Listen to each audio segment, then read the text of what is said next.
Olá, pessoal. Hoje vamos iniciar uma série de aulas em que vamos tratar do assunto soluções, ok?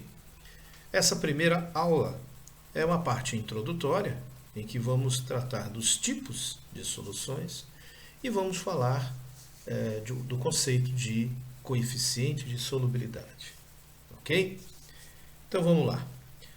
Para iniciar, vamos lembrar os tipos de misturas que nós já tratamos ao longo do nosso curso, né? Então, quando eu coloco duas substâncias juntas, eu tenho uma mistura. Agora, isso se caracterizaria como uma mistura se não ocorrer uma reação química entre elas, né? Porque às vezes eu posso colocar duas substâncias, elas reagirem. Aí não é uma mistura, é uma reação química. Mas se não ocorreu uma reação, eu digo que eu tenho uma mistura. Mas, dependendo das condições, eu vou ter dois tipos diferentes de mistura, né? A homogênea, quando essas duas substâncias colocadas juntas constituem apenas uma fase, né? Você não percebe essas duas substâncias separadamente. Ok? Ou quando, o exemplo aqui seria, por exemplo, o sal de cozinha na água, né? Se eu colocar sal na água, eu não consigo ver mais o sal, né? Mas a mistura é heterogênea quando você consegue ver essa separação, né? Por exemplo, se eu coloco o óleo na água, tá certo? Aí você vai ter, então, as duas fases bem distintas, onde está a água, onde está o óleo e assim por diante. Então, eu tenho dois tipos de mistura, a mistura homogênea e a heterogênea. Nós vamos tratar da homogênea, que de agora em diante não chamaremos mais de mistura homogênea. Vamos chamar de solução. Entendeu? Então, isso que é uma solução. Solução é uma mistura homogênea. Pronto. Não importa o tipo de mistura, desde que seja homogênea. Como assim, professor? Não importa o tipo. Digamos que você tem uma bebida, sei lá, um uísque, uma cachaça, né? Você olha aquela bebida, você não vê fases distintas, portanto, ela é homogênea. Mas nós sabemos que ali tem água, tem álcool e tem outras coisas mais. Portanto, é uma mistura homogênea entre, no caso da água e do álcool, são dois líquidos. Então, um tipo de mistura homogênea, líquido-líquido. Ou seja, uma solução líquido-líquido. Ok? Eu poderia ter também, como exemplo, o aço. O que é o aço? O aço é um sólido, formado por sólidos distintos, né? Aço é um sólido, uma mistura homogênea, formada por ferro e carbono, ambos no estado sólido. Portanto, é uma solução sólido-sólido. É mistura homogênea? É solução. Ok? O exemplo que eu tinha colocado, né? O sal ele é um sólido que se dissolve na água. Essa mistura homogênea produzida pelo sal e a água eu chamo de solução sólido-líquido. Sólido é o sal, líquido a água. Ok? E o ar atmosférico, por exemplo, é tudo gás. Então você vai ter também uma mistura homogênea, também uma solução, mas aí gás-gás. Então eu tenho diferentes soluções em função dos estados físicos daqueles que compõem essa solução.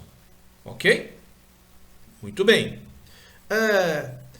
Quando nós vamos preparar um suco, por exemplo, nós temos ali uma mistura de coisas, né, na preparação desse suco.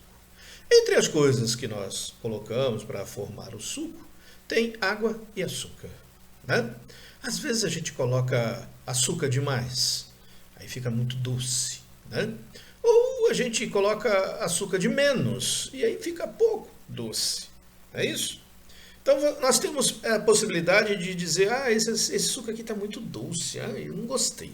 Ou, está faltando açúcar aqui no suco. Ou seja, é comum no nosso cotidiano usar a expressão, né? Tem muito doce, tem pouco doce no suco, ok? Ou, por exemplo, quando a gente vai fazer um café e coloca no preparo do café, coloca muito pó e ele fica, que a gente chama de, ficou forte o café. Ou quando tem pouco pó ou coloca água demais, a gente diz que esse café está fraco. Então, a gente costuma usar essas expressões. Está muito forte, está muito fraco, está muito doce, está sem doce, está muito salgado, está sem sal. A gente usa essas expressões no nosso cotidiano. Ou seja, nós estamos falando aí de uma mistura homogênea, portanto, de uma solução em que tem os seus componentes, né? O pó de café na água, o açúcar na água, o sal na água ou outras coisas mais. Portanto, você tem alguém que foi posto para ser dissolvido e alguém que está dissolvendo, né? O químico, ele faz algo parecido. O que o químico faz? Ele utiliza de expressões diferentes. Ele usa outros termos, ao invés de dizer que o café está forte ou o café está fraco, o químico diz que aquela solução está... Ele tem termos para utilizar, né? Primeiro, o açúcar, ele, para o químico, ou o pó de café, para o químico, ele não trata como o açúcar ou o pó de café. A água, para o químico, ele não trata como a água. Ele tem termos específicos para isso. Então, quando ele vai usar a água, ele diz que ele está usando um solvente. E podem ser diferentes solventes no caso do químico, né?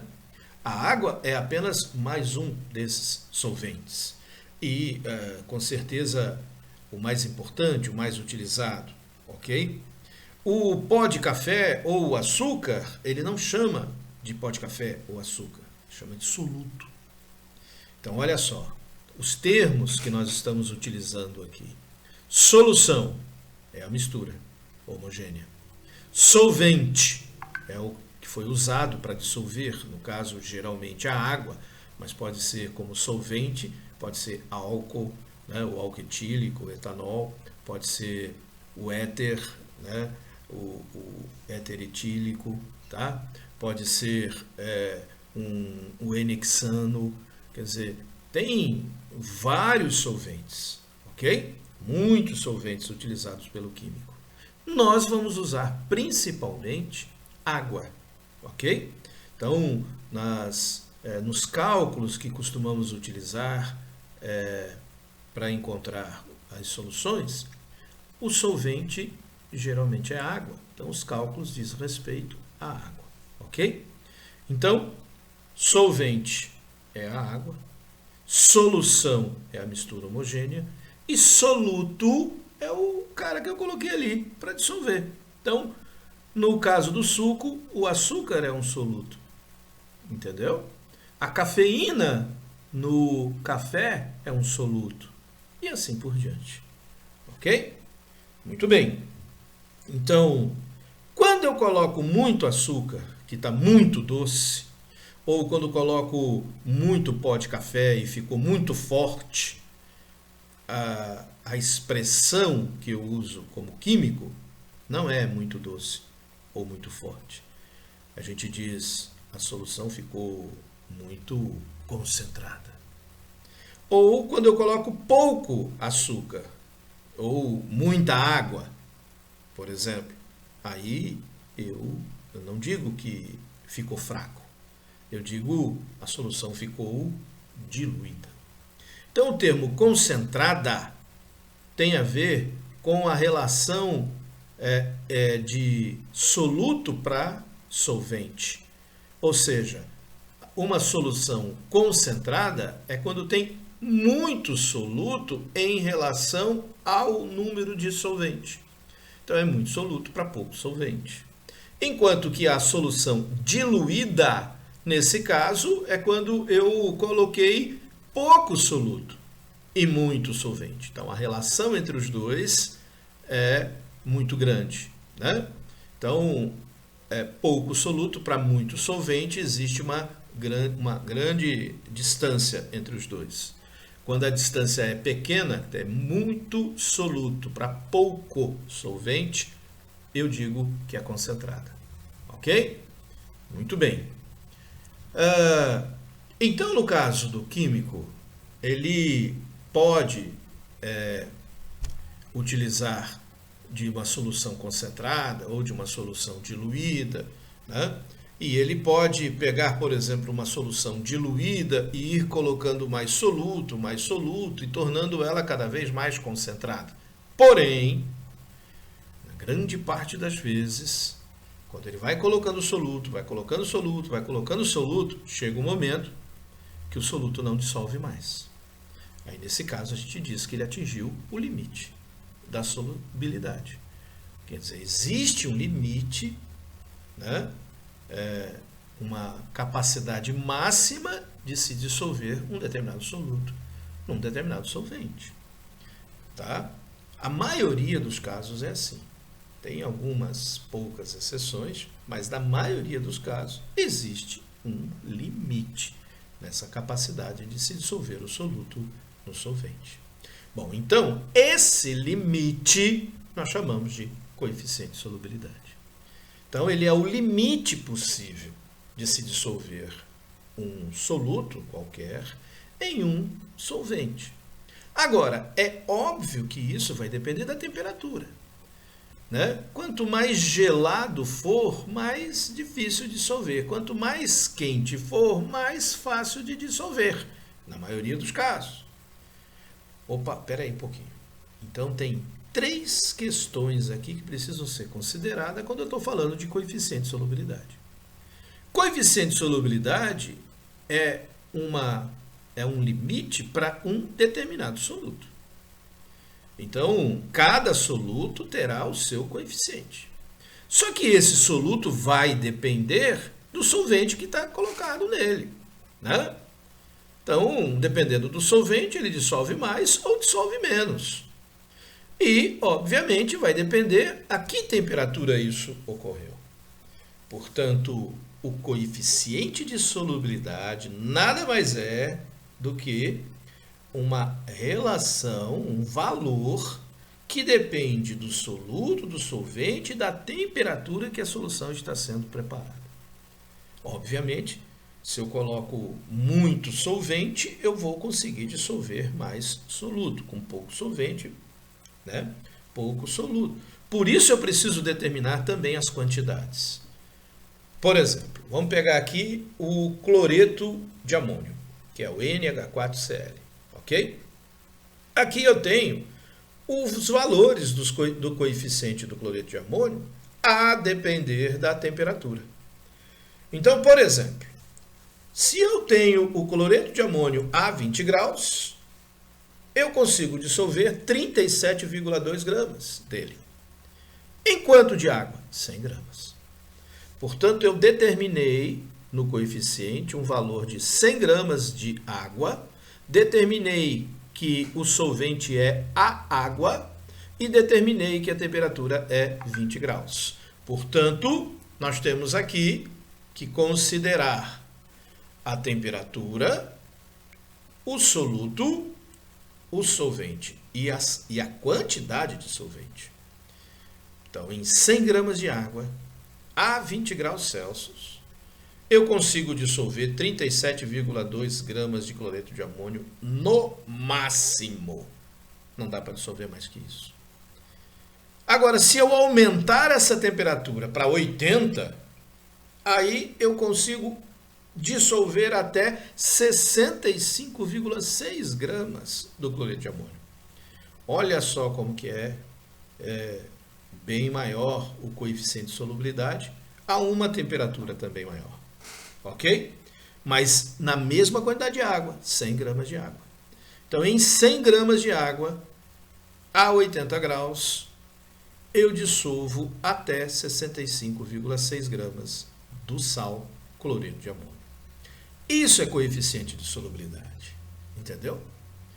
Vamos pegar um sal e vamos acompanhar o que acontece com o seu coeficiente ao longo do aumento de temperatura? Para isso, vamos usar um gráfico, tá? O sal que eu vou pegar é o nitrato de potássio, KNO3, ok? Nesse gráfico, eu vou colocar a massa de soluto, tá? Então, a massa de soluto que está aqui, ó, ok? Desse lado, aqui, na reta do Y, e na reta X aqui, temperatura em graus Celsius, ok? Então, eu estou aqui a 0 graus, ó.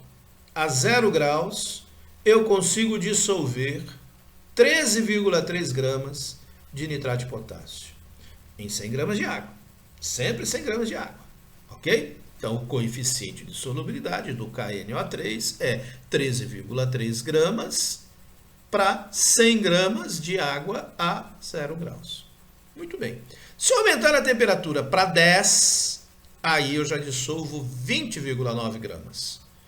Olha só, eu já aumentei bastante, né?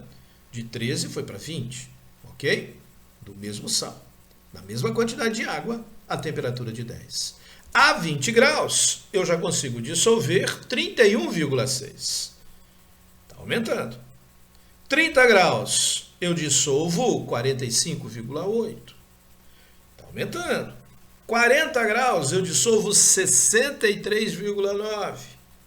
50 graus, eu dissolvo 85,5. Aliás, guarde aqui, ó, guarde essa informação. A 50 graus, o coeficiente de solubilidade do nitrato de potássio é 85,5. Daqui a pouco vamos usar esse dado, tá bom? Mas vamos continuar aumentando a temperatura para 60 graus agora, 110 gramas. Para 70 graus, 138 gramas. Para 80 graus, 169 gramas. Em 90 graus, eu atinjo 202 gramas. E em 100 graus, 246 gramas. Caramba, olha só como vai aumentando cada vez mais conforme eu aumento a temperatura. Mas aumenta muito, né? Se eu unir esses pontos todos no gráfico, olha o que vai acontecer. Eu percebo aqui uma curva sendo formada. Chamamos isso de curva de solubilidade. Nesse caso, do nitrato de potássio, do KNO3. Ok? Então, esse é o gráfico de solubilidade do nitrato de potássio e nesse gráfico eu mostrei a curva de solubilidade dele. Ok? Muito bem. Então, nós já vimos que temos soluções concentradas e diluídas, que isso vai depender da quantidade de solvente e de soluto. Mas nós vimos também que existe o limite possível de ser dissolvido. Por exemplo, o limite de 85,5 gramas de nitrato de potássio em 100 gramas de água quando a temperatura é 50 graus. Está lembrado que eu pedi para você guardar essa informação? Então, a temperatura de 50 graus em 100 gramas de água, eu dissolvo no máximo 85,5 gramas de nitrato de potássio. Muito bem. Observe, então, que eu tenho essa informação do nitrato de potássio, né? Se nós pegarmos 80 gramas de nitrato de potássio e colocar nos 100 gramas de água, vai se dissolver totalmente esses 80 gramas, mas não vai se atingir o limite, porque o limite é 85,5, quer dizer, ainda dá para dissolver 5,5. Então eu digo que eu não atingi o limite. Dá para continuar dissolvendo, certo? Neste caso, essa mistura, essa solução é chamada de solução insaturada. Não vamos confundir solução insaturada com diluída, porque diluída não está dizendo de quantidade definida, está dizendo pouco e muito, mas não diz uma quantidade. A solução saturada, ela diz uma quantidade. E qual é essa quantidade? O limite possível, ou seja, o valor do coeficiente. Então, se eu estou abaixo do valor do coeficiente, que é o limite, a solução é chamada de insaturada. Ok? Mas se eu colocar mais 5,5 gramas aí do nitrato de potássio, aí eu vou dissolver exatamente no limite, ou seja, 85,5. Então, quando eu dissolvo exatamente o limite possível, aí você diz que saturei. Então, a solução é saturada, ok? Então, se está abaixo do limite, é insaturada. Se está exatamente no limite, é saturada. Mas, em casos muito especiais, dependendo das condições, da forma como eu vou dissolvendo, eu consigo ultrapassar esse limite. E aí, neste caso, se eu ultrapasso o limite, que seja um pouquinho só, por exemplo, aqui eu ultrapassei 1,5 grama, eu consegui dissolver 87 gramas, com muito cuidado, sem mexer muito na solução, bem devagar, eu ultrapasso esse limite. Neste caso, eu tenho uma solução que está acima do limite. Ela é uma solução super saturada. Então, as soluções super saturadas não são tão simples de serem obtidas, mas são possíveis de ser obtidas. Geralmente, para se chegar a uma solução super saturada, eu aqueço acima do 50 graus, digamos que eu chego a 80, aí eu dissolvo esses 87 gramas e aos poucos vou reduzindo a temperatura com muito cuidado, sem mexer muito na solução, e eu consigo manter os 87 gramas totalmente dissolvido quando a temperatura chega em 50. Entendeu? Mas não é tão simples de ocorrer. Ok, pessoal? Então, nós vamos ter aqui solução concentrada, solução diluída e as soluções insaturada, saturada e supersaturada. Certo? Insaturada quando está abaixo do limite, saturada no limite e supersaturada acima do limite. Ou seja, a insaturada não atingiu o valor do coeficiente de solubilidade daquela temperatura analisada. Na saturada está exatamente no valor daquela temperatura, né, considerada. E a supersaturada, nas condições ali bem especiais, conseguiu ultrapassar esse valor. O valor do coeficiente de solubilidade naquela temperatura considerada. Ok? Bom, era isso que nós tínhamos para essa primeira aula, tá? Assistam às próximas aulas que a gente vai continuar com o assunto. Valeu, pessoal. Até mais.